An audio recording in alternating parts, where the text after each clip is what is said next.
नमस्कार। आज हमारे साथ है शिप्रा मिश्रा जी। शिप्रा मिश्रा जी वह नाम है जो झारखंड के लिए गर्व की बात है। शिप्रा मिश्रा जी को राष्ट्रीय शिक्षक पुरस्कार के लिए नामित किया गया है। आपको हम बता दें कि झारखंड से कुल 3 शिक्षकों का नाम भेजा गया था, लेकिन बहुत ही गर्व की बात है हमारे शहर के लिए, झारखंड के लिए कि शिप्रा मिश्रा जी का इस पुरस्कार के लिए चयन किया गया। आज हमारे साथ है शिप्रा मिश्रा जी। शिप्रा मिश्रा जी, सबसे पहले प्रभात खबर पूरे परिवार की ओर से आपको बहुत बहुत बधाई इस पुरस्कार के लिए। बहुत बहुत धन्यवाद। सबसे पहले हम जानना चाहेंगे मैम कि कैसे ये संभव हो पाया कि आप इस मुकाम तक पहुंची, क्या वो चीज़ें रही जिसको आपने अप्लाई किया, आपने उसको पूरा किया और आज आप इस मुकाम तक पहुंची कि एक बड़ा सम्मान लेने जा रही हैं। अगर जो बातें करूँ कि कैसे मैं पहुंची, तो एक्चुअली कभी मैंने भी सोचा नहीं था कि इतना बड़ा सम्मान, वो भी इतने कम समय, जो कि 12 साल मेरी नौकरी के हुए हैं, तो इन 12 साल के दौरान इतना बड़ा सम्मान मुझे मिलेगा। वैसे तो मैंने 2010 में जमशेदपुर उच्च विद्यालय में ज्वाइन किया था और उसके बाद 2016 में टाटा वर्कर्स यूनियन।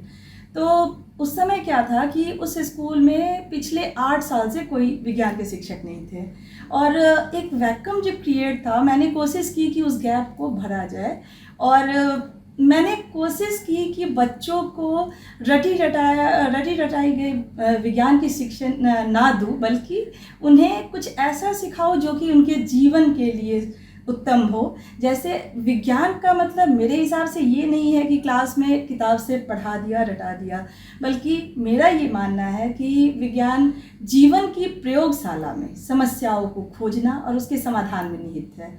और यही मैंने बच्चों को भी सिखाया और मैंने कोशिश की कि बच्चों को एक अच्छे ऊंचे मुकाम तक ले जाओ, चाहे वो विज्ञान प्रदर्शनी हो या सिंपल विज्ञान की जो day to day life problem है उसको सॉल्व करके।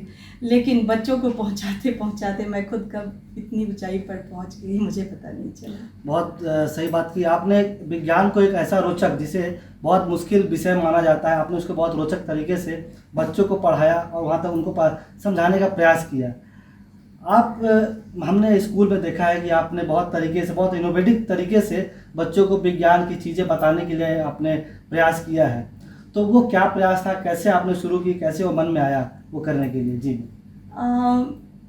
वैसे तो शुरुआत मैंने की थी बहुत छोटी छोटी चीज़ें, जैसे स्कूल में जो भी विज्ञान प्रदर्शनी का आयोजन किया था मैंने अपने विद्यालय में सबसे पहले, और उसमें मैं कोशिश करती थी कि स्कूल के सारे बच्चे पार्टिसिपेट करें। ये नहीं कि क्योंकि डिस्ट्रिक्ट लेवल पे या स्टेट लेवल पे कुछ चुने हुए स्कूल से कुछ चुने हुए स्टूडेंट्स ही जाते हैं, लेकिन मैं कोशिश करती हूँ कि हर साल मेरे विद्यालय का हर एक बच्चा अपनी समस्याओं को पहचाने और उसका समाधान ढूंढे। पहला काम तो मैंने ये किया। दूसरा काम मैंने ये किया कि प्रकृति और विज्ञान दोनों को जोड़ने की कोशिश की। जैसे मैंने बच्चों की मदद से 2000 प्लास्टिक बॉटल्स की मदद से एक प्लास्टिक बॉटल गार्डन बनाया और उसमें उस प्लास्टिक बॉटल से बच्चों ने खुद ही, और उस प्लास्टिक बॉटल की मदद से डिफरेंट सिस्टम, जैसे excretory system, respiratory system, digestive system, वो बच्चों ने खुद उसको डिज़ाइन किया, जिससे क्या हुआ कि ग्राउंड में घूमते फिरते वो चीज़ों को देख सकते हैं। अभी जो रिसेंटली हमारे विद्यालय में एक इनोवेशन हुआ था वो था QR कोड का।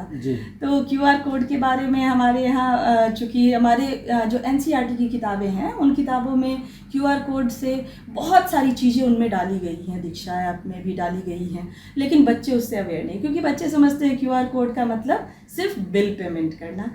लेकिन मैंने अपने विद्यालय में अभी तो QR कोड गार्डन यानी एक पर्टिकुलर एरिया को डेवलप किया है और अभी बच्चों ने ही खुद से QR कोड तैयार किया है। स्कूल के जितने पेड़ पौधे हैं उनका सारा डिटेल उसमें रहेगा। अब उससे क्या हुआ कि बच्चों को इंटरेस्ट जगा कि आखिर ये क्या प्लांट है, इसका क्या डिटेल है और QR कोड से हम सब कुछ इसका कैसे स्कैन कर सकते हैं।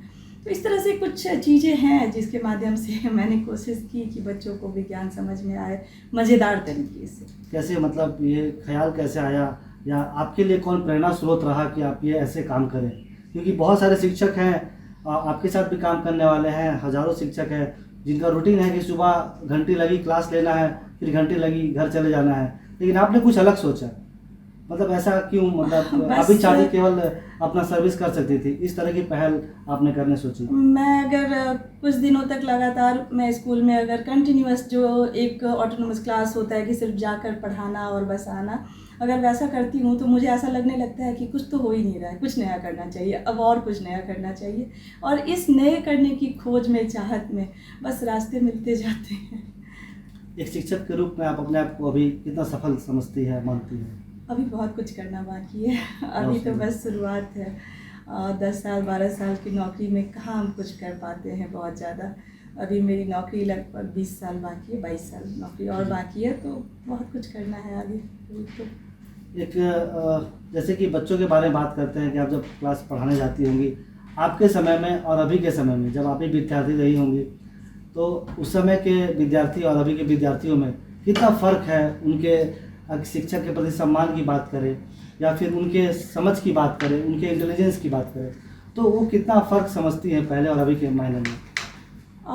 मेरा शिक्षण चूँकि नवोदय विद्यालय में हुआ है, तो हम अपने टीचर्स से बहुत अटैच्ड हुआ करते थे। और उस समय हमारे शिक्षक चूँकि चौबीसों घंटा हमारे साथ रहते थे, तो हमारी परेशानियों को जानना पहचाना, ये मतलब मैंने बचपन से देखा वो। और जब मैंने स्कूल ज्वाइन किया तो मेरे बच्चे भी इसके लिए फ्री हैं कि रात में भी वो फ़ोन करके अगर डाउट है तो वो पूछ सकते हैं। और शायद इसी का परिणाम है कि लोग कहते हैं कि धीरे धीरे एक बॉन्डिंग ख़त्म होते जा रहा है, या गुरु शिष्य का रिश्ता कहीं ना कहीं कमज़ोर होते जा रहा है। लेकिन मेरे हिसाब से मेरे बच्चे मेरा रिस्पेक्ट भी करते हैं और मैं भी उन्हें बहुत प्यार करती हूँ, तो ये रिश्ता कभी कहीं भी मुझे कम होता नहीं दिख रहा है। जी। आपने आपके बारे में जानना चाहेंगे कि आपने कहाँ से अपनी पढ़ाई की, और दूसरी चीज़ की कौन आपके शिक्षक जो थे, जो आपके मार्गदर्शक थे, आपके मतलब इस मुकाम तक पहुँचने में जिसका योगदान रहा हो? जी, मेरी सबसे पहला तो मेरे लाइफ का जो टर्निंग पॉइंट था कि मैंने 92 में नवोदय विद्यालय ज्वाइन किया था। और जवाहर नवोदय विद्यालय, आपको पता होगा कि एक ऐसी संस्था है जहाँ की बिल्कुल ग्रामीण तबके के 80% स्टूडेंट रहते हैं। और उन स्टूडेंट्स को एक नई ऊंचाई तक, मेरे ही बैच के बहुत सारे स्टूडेंट बहुत अच्छे अच्छे जगह पे मेरे फ्रेंड्स हैं। जबकि ऐसा नहीं था कि हम उस समय बहुत इंटेलिजेंट थे या बहुत तेज़ थे, लेकिन हमें हमारे गुरुओं ने तरासा। और मेरे इकबाल सर, जो कि अब नहीं हैं, बायो के टीचर थे, उन्होंने मुझे काफ़ी अच्छे तरीके से, अभी भी जब मैं क्लास लेती हूँ ना, तो मुझे पहले उनकी याद आती है, फिर मैं उनको नमन करती हूँ और फिर अपना क्लास शुरू करती हूँ। अली सर, अभी भी वो मेदिनीपुर नवोदय में वो प्रिंसिपल के तौर पे हैं, तो उनका भी केमिस्ट्री वो पढ़ाते थे।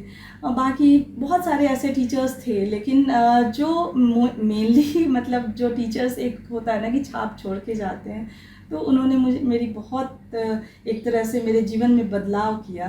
और उसके बाद जब मैं इस फील्ड में आई, तो आने के बाद भी अभी भी बस जो कुछ भी करती हूँ तो मुझे ऐसा ही लगता है ना कि बस अब मेरे टीचर्स ने मेरे साथ जैसा किया नवोदय में, उन्हीं चीज़ों को अब मैं अपने बच्चों को दूँ। जी बिल्कुल। एक और बात थी कि आप जब पढ़ाई कर रही होंगी तो कई ऐसी चीज़ें सामने होंगी जो आप अभी अप्लाई कर रहे हैं, इनोवेटिव चीज़ें, तो क्या आपको भी ऐसी चीज़ें उससे मिली थी कि हम लोग ऐसा कर सकते हैं? आपने डिजिटल, जो लोग आज बहुत लोग डिजिटल का इस्तेमाल कर रहे हैं, आपने कहा QR कोड लोग पेमेंट के लिए उपयोग कर रहे हैं, तो ये कहाँ से आइडिया आया? कुछ हम जानकारी मिली थी पहले भी कि आपने बहुत यूट्यूब से चीज़ सीखा कि QR कोड बनाएं, तो इसमें किसने आपका सहयोग किया? कैसे आइडिया आया QR कोड? ये मैं बताना चाहूँगी कि आज जब मैं पढ़ाती हूँ, इवन जब हमने ऑनलाइन क्लास लेना शुरू किया था, तो बहुत सारी चीज़ें ऐसी थी ना विकास जी की, मतलब जब मैं पढ़ाती थी गूगल से तो मैं शेयर नहीं कर पाती थी, फिर मैं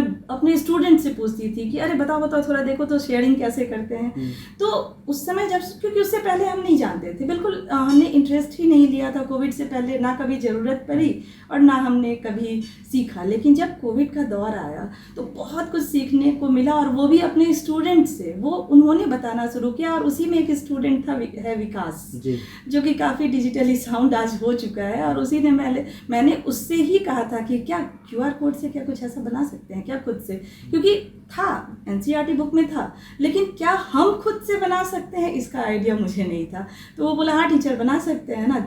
सो ऐसे ऐसे तो यूट्यूब में है वीडियो, तो फिर हमने वहाँ देखा मिलके, मैंने और उसने, फिर वहाँ से कहा। बहुत सुंदर, मतलब एक शिक्षक ने एक स्टूडेंट अपने छात्र से ही ज्ञान लिया और फिर दोनों मिलके इस मुकाम तक पहुँचे।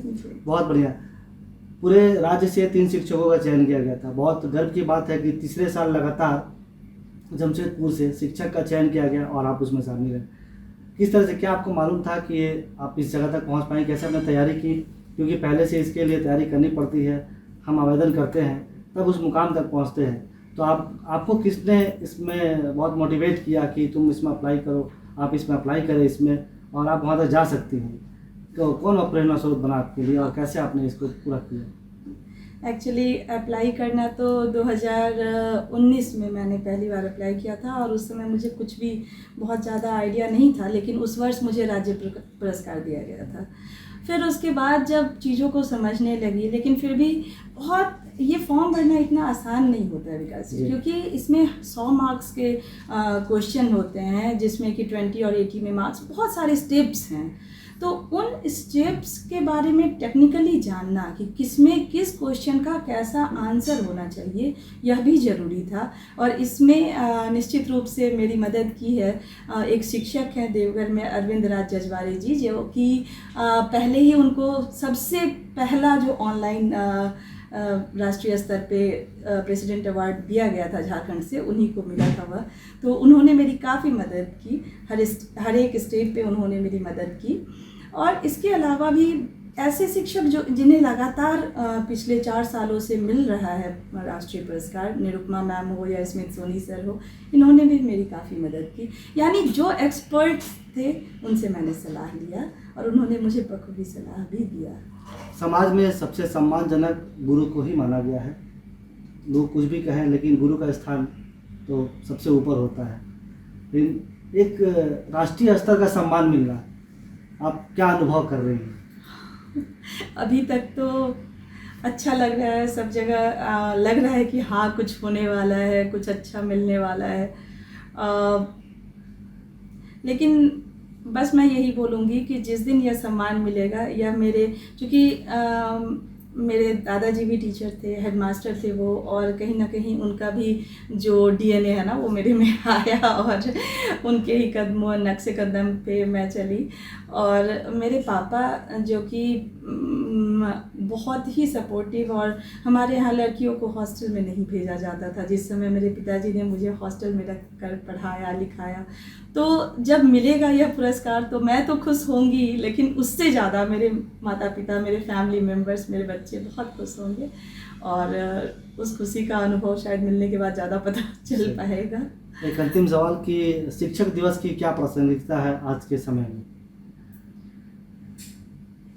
बड़ा ही कठिन क्वेश्चन आपने पूछा कि शिक्षक दिवस में हम बचपन से जानते हैं कि हमारे टीचर्स का रिस्पेक्ट करना है, उस दिन शिक्षक दिवस मनाना है, और हमारे बच्चे भी सेलिब्रेट करते हैं उस दिन। बस डांस किया, प्रोग्राम किया और टीचर्स को गिफ्ट दिया।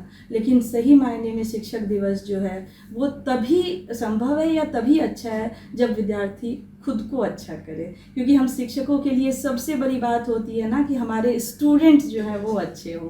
तो हमारे अगर बच्चे अच्छा करेंगे ना तो हमें खुद ब खुद शिक्षक दिवस के दिन सम्मान मिल जाएगा। तो मेरा यही मानना है कि उनका पढ़ाई अच्छा हो, वो समाज में एक अच्छे नागरिक के रूप में आए, ये सबसे बड़ा सम्मान हम शिक्षकों के लिए होगा। बहुत बहुत धन्यवाद शिप्रा मिश्रा जी। ये थी Shipra Mishra ji, Jamshedpur Tata workers union school की शिक्षिका, जो राष्ट्रीय पुरस्कार के लिए नामित की गई हैं। अगले 5 सितंबर शिक्षक दिवस के दिन इन्हें राष्ट्रीय शिक्षक सम्मान से सम्मानित किया जाएगा। मैम, आपके स्कूल की शिक्षिका शिप्रा मिश्रा जी को राष्ट्रीय शिक्षा पुरस्कार के लिए चयनित किया गया है। अब ये पुरस्कार लेने गए हैं, क्या महसूस कर रही हैं? कितना गर्व की बात है? जैसे कि पूरे झारखंड को जैसे ज्ञात है कि हमारा विद्यालय टाटा वर्कर्स यूनियन विद्यालय कदमा की जो शिक्षिका है शिप्रा मिश्रा, उसको नेशनल अवार्ड के लिए चयनित किया गया है और इस वक्त वो दिल्ली चली गई हैं। तो ये हमारे लिए, हमारे विद्यालय के लिए पूरे जमशेदपुर के लिए, पूरे झारखंड के लिए बहुत ही गर्व की बात है। और विशेषकर हमारे विद्यालय के लिए बहुत ही गर्व की बात है कि हमारे विद्यालय की शिक्षिका को इसके लिए चयनित किया गया है। और ये हम बहुत ही ज़्यादा अपने आप को गौरवान्वित महसूस कर रहे हैं कि हमारा विद्यालय का नाम हर किसी की ज़बान पर है कि इस विद्यालय की शिक्षिका को पुरस्कार प्राप्त हुआ। प्रभातखबर.com, विश्वास वही, रफ्तार नहीं।